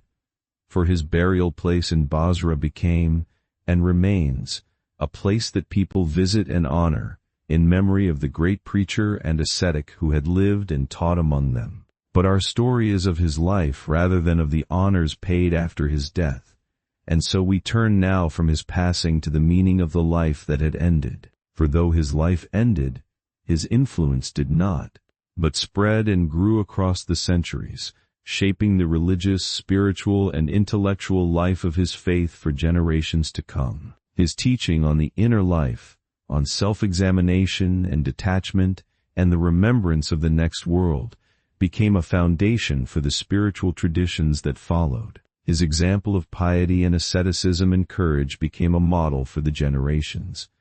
His sayings and his sermons, preserved and passed down, continued to move and to guide long after his voice had fallen silent. the humble son of freed slaves, who had risen to become the great preacher of his age, left a mark on his faith that has endured for 1,300 years. And here we begin to see the deepest meaning of his life, the thing that makes it endure beyond all the particulars of his teaching and his influence. His life was, above all, a sustained testimony to the seriousness of existence, to the brevity of this passing life, and the reality of what lies beyond it. He lived more fully than almost anyone, with the remembrance of death and the next world always before him, refusing to grow comfortable and heedless in a world that was passing away. And he called his community, with all the power of his eloquence and the integrity of his example, to the same wakefulness, the same seriousness, the same remembrance of what is lasting amid what is passing. There is a lesson in this that reaches across the centuries to each of us who hears it. For we, like the people of his own age, are prone to forget the brevity of our lives, to lose ourselves in the comfort and distraction of the passing moment, to live as though this fleeting life were all there is. Hasan's life calls us back to wakefulness, to the remembrance of what is serious and lasting, to the awareness that our lives are brief and are leading somewhere. We need not share every detail of his particular vision to feel the force of his fundamental call. To live wakefully, seriously, mindful of the brevity of our days and the depth of their meaning, rather than drifting heedlessly through a life we have forgotten to take seriously. Let us try, for a moment, to picture the texture of his life, the lived reality of the man behind the great reputation, for it helps us to see him more truly. What was it like to be Hasan al Basri, living his days in the garrison town of Basra, in the early years of his faith? His days, we may imagine, were ordered around his devotion and his teaching. There would have been the times of prayer, the foundation of the devout life, structuring the hours of the day. There would have been his study, the continued deepening of his knowledge of the sacred text and the traditions. There would have been his preaching and teaching, the gatherings where he addressed the community and instructed his students. And there would have been, woven through it all, the constant inner devotion, the remembrance of God, the self-examination, the wakeful awareness of the next world that marked his whole life. His was a life ordered around devotion, filled with prayer and study and teaching and the constant remembrance of God. And it was a life of simplicity, as we have noted, free of the luxury and comfort that he saw corrupting the community around him. He lived modestly, content with little, free of the love of wealth and possessions. His simplicity was not the grim self-punishment of a tormented soul, but the serene freedom of one unburdened by worldly attachment, at peace in his devotion. There was a gravity to him, a seriousness born of his constant awareness of the next world, but also, we may imagine, a deep peace, the peace of a soul free from the anxious pursuit of worldly things, resting in its devotion to God. The accounts describe him as a man of deep piety and genuine feeling, sincere in his devotion, moved by the realities he contemplated, weeping at the thought of death and the next world. He was not a cold or distant figure, but one of deep emotion, genuinely moved by his faith, his feeling overflowing in his preaching, and even in his tears. And he was, by the accounts, a man of wisdom and insight, penetrating in his understanding of the human heart, able to discern the states and the needs of those who came to him, to offer each the guidance suited to their condition. His wisdom, his feeling, his piety, his simplicity combined to make him a figure of remarkable depth and presence, one whose company was sought and whose guidance was treasured. We should picture him, then, not as a remote and forbidding figure, but as a man of deep piety and genuine feeling, living simply and devoutly in his city, ordering his days around prayer and study and teaching, moved by the realities of his faith, wise in the ways of the human heart, at peace in his devotion even amid the seriousness of his constant remembrance of the next world. It is a picture of a particular kind of human wholeness, a life integrated around devotion, marked by simplicity and seriousness and genuine feeling, and it helps us to see the man behind the great reputation, the human reality of the figure the centuries have revered. There is one final theme of his life and teaching that we should reflect on as we draw toward the close, the theme of return, of the turning of the heart back toward God. For at the very center of all Hasan's preaching, beneath the holy fear and the call to self-examination and the warnings against the world, lay a fundamental call to return, to turn the heart back toward God, to come home to the relationship with the divine for which the soul was made. His preaching was, at bottom, a summons to return, a calling of the heedless back toward devotion, of the worldly back toward what is lasting, of the wandering soul back toward its home in God. A deep hope lives in this theme of return, for it implies that return is always possible, that however far one has wandered, the way home is always open. Hasan's call to return held out this hope to all who heard it, the hope that they too could turn, could come back, could begin again the journey toward God whatever their past heedlessness. The door of return, in his preaching, was always open, the possibility of turning always present, the way home always available to the one who would take it. And this hope, this assurance that return was always possible, was part of what gave his preaching its power. For it offered not only the sobering call to wakefulness, but the hopeful promise that the way home was open to all who would turn. We might take from this, as we contemplate his life in the quiet of the night, a measure of that same hope, the hope that return is always possible, that however far we have wandered from our best selves, from what we value most, from the relationship with what is highest that our souls long for, the way back is always open. Hasan's call to return speaks to us across the centuries, holding out the hope that we too can turn, can come back, can begin again the journey toward what is lasting and true. It is a hopeful message beneath all its seriousness, and it is a fitting note on which to rest as we contemplate the close of his long and devoted life. As we draw toward the close of his story, it is worth dwelling on the central theme of his life and teaching, the remembrance of what is lasting amid what is passing, and on what it might mean for us in our own very different age.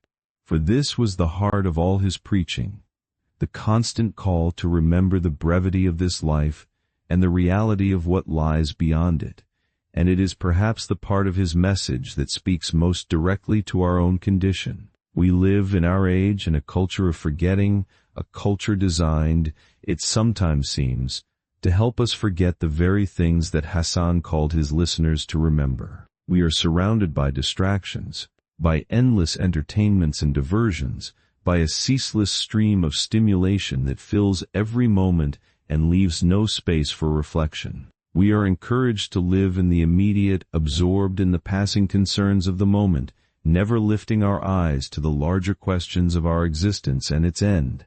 And we are offered countless ways to avoid the awareness of our mortality, to push away the thought of death, to live as though this passing life were permanent and would never end. In such an age, Hasan's call to remembrance has a particular power and relevance, for he calls us to remember precisely what our culture helps us forget: the brevity of our lives, the certainty of our death, the reality of what lies beyond, the seriousness of our existence. He calls us to lift our eyes from the immediate, to remember the larger questions, to live with awareness of our mortality and the meaning of our days. This is a difficult call in an age of distraction, perhaps more difficult than in his own time, for we have so many more ways to forget, so many more distractions to absorb us.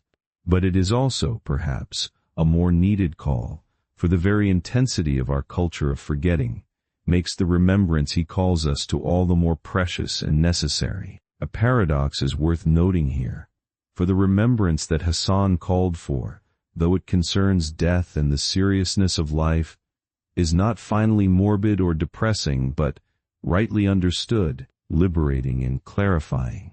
For it is precisely the awareness of life's brevity that gives it its preciousness and its meaning, that calls us to use our days well, to focus on what truly matters, to live with intention and seriousness rather than drifting heedlessly through a life we have forgotten to value. The forgetting of death does not make us happy. It makes us heedless, shallow, prone to waste our precious days on what does not matter. The remembrance of death, rightly held, makes us wise, focused, serious about the gift of our lives. Hasan's call to remembrance was, in this sense, a call to live more fully, more wisely, more meaningfully, by remembering the brevity and the seriousness of the life we are given. We might take from Hasan's life, then, not a morbid preoccupation with death, but a healthy and clarifying remembrance of life's brevity and seriousness, a refusal to drift heedlessly through our days, a resolve to live with awareness and intention. We need not share every detail of his particular vision to feel the force of his fundamental call. To remember what is lasting amid what is passing, to take our lives seriously, to use our brief and precious days well. In an age of distraction and forgetting, this call to remembrance is a precious gift, and Hasan's life, lived so fully in the remembrance he taught, stands as a powerful witness to its value. And here we come to the meaning of that striking image with which his story closes, the image of the empty mosque at the hour of prayer. For when Hasan died, as we have noted, the whole city of Basra poured out to mourn him, so that the central mosque stood empty at the time of the afternoon prayer, with no one left within it to pray. It is a remarkable image, and it carries a meaning worth pondering as we contemplate the close of his life. On the surface, the empty mosque is simply a measure of the love and reverence in which Hasan was held, a sign that the whole community had gone to bury their beloved teacher. And it is certainly that, a moving testimony to his place in the hearts of his people, that his death should draw the entire city to his funeral, emptying even the mosque at the hour of prayer. But there is, perhaps, a deeper meaning in the image as well, a fitting symbolism in the fact that the mosque he had so often filled with his preaching should be emptied by his death, that the community he had so long called to prayer should leave the prayer to bury him. It is as though the city itself, in emptying the mosque to mourn him, acknowledged that something irreplaceable had passed, that the great voice that had called them to remembrance was silenced, that an age had ended with his death. A poignancy lingers in this image. The empty mosque, the silenced voice, the passing of the great preacher who had so long called his people to remembrance. And yet there is also, in the very fact that we still tell this story 13 centuries later, a testimony to the endurance of his influence, to the way his call to remembrance has outlived his death and continues to echo down the ages. The mosque was emptied by his death, but his voice was not finally silenced, for it continues to speak, through the preserved record of his preaching and his life, to all who will listen across the centuries.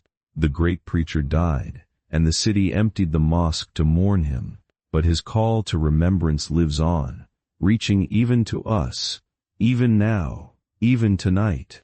It is worth pausing, before we let his story rest, to consider the full sweep of Hasan's enduring legacy, for it is remarkable in its breadth and its endurance, reaching across 13 centuries to our own day. Few figures of the early generations of his faith have been so widely revered, so lastingly influential, so cherished across the centuries as Hasan al Basri. His influence reached, as we have seen, across many domains. In the spiritual tradition, he was remembered as one of the great early masters, a father of the inner path, a source of the lineages of devotion that would flow so richly through his faith. In the intellectual and theological tradition, he was a major early figure, his teaching influential in the development of thought, claimed by various traditions as a source and authority. In the tradition of preaching and eloquence, his sermons and sayings became models, treasured for their wisdom and their beauty. And in the broader memory of his faith, he became a paragon of piety, an exemplar of the devout life, a model of the seriousness and devotion of the faith's early generations. This breadth of influence flowed from the richness of the man, who who was preacher and ascetic and scholar and spiritual master all at once, who touched many domains of his faith's life and left his mark on each. He was not a narrow specialist, but a figure of comprehensive significance, whose influence spread across the spiritual, intellectual, and devotional life of his faith. And this comprehensive significance is part of why his memory has endured so remarkably, for he is remembered and revered by many different traditions and for many different reasons, a figure whose breadth of significance has secured his place in the lasting memory of his faith. And his influence has endured, not merely as a historical memory but as a living presence, across 13 centuries. His sayings are still quoted, his example still revered, his teaching still studied, his name still spoken with honor wherever his faith is found. The spiritual traditions he helped to found still flow, the wisdom he distilled still guides, the example of piety he set still inspires. 1,300 years after his death, the humble son of freed slaves, who rose to become the great preacher of Basra, remains a living presence in the religious life of his faith, his influence undimmed by the vast passage of time. Something deeply moving lives in this endurance, this lasting influence flowing across 13 centuries from a single devoted life. Hasan sought no such influence. He sought only to live devoutly and to call others to devotion, to remember God and the next world, and to summon others to the same remembrance. He sought no fame, no lasting memory, no place in the history of his faith. And yet, precisely because his devotion was so genuine and his teaching so profound, he gained a place in the lasting memory of his faith that few have equaled, an influence that has endured across 13 centuries and shows no sign of fading. The deepest and most lasting influence, his life suggests, comes not from those who seek it, but from those who simply live with genuine depth and devotion. And we come, at the last, to the deepest meaning of his life, the meaning that has made it endure, and that speaks across the centuries to each of us. His life was, above all, a sustained witness to the seriousness of existence, to the brevity of this passing life, and the reality of what lies beyond, to the importance of living wakefully and devoutly rather than drifting heedlessly through a life we have forgotten to value. He lived this witness more fully than almost anyone, with the remembrance of death and the next world always before him, and he called his community, with all the power of his eloquence and the integrity of his example, to the same wakefulness and seriousness and remembrance. This witness, this call to remembrance, is his great gift to us across the centuries. For we, like the people of his own age, and perhaps more than they, are prone to forget the brevity of our lives, to lose ourselves in distraction and triviality, to live as though this passing life were permanent and all there is. And Hasan's life calls us back, across the centuries, to remembrance, to wakefulness, to the serious awareness of the brevity and the meaning of our days. We need not share every detail of his particular vision to feel the force of his fundamental call. To live our brief lives wakefully and seriously, mindful of what is lasting amid what is passing, rather than drifting heedlessly through days we have forgotten to value. This is the gift of his life and his example, a gift that has guided and inspired across 13 centuries, and that speaks to us still, even now, even tonight, in the quiet of the gathering dark.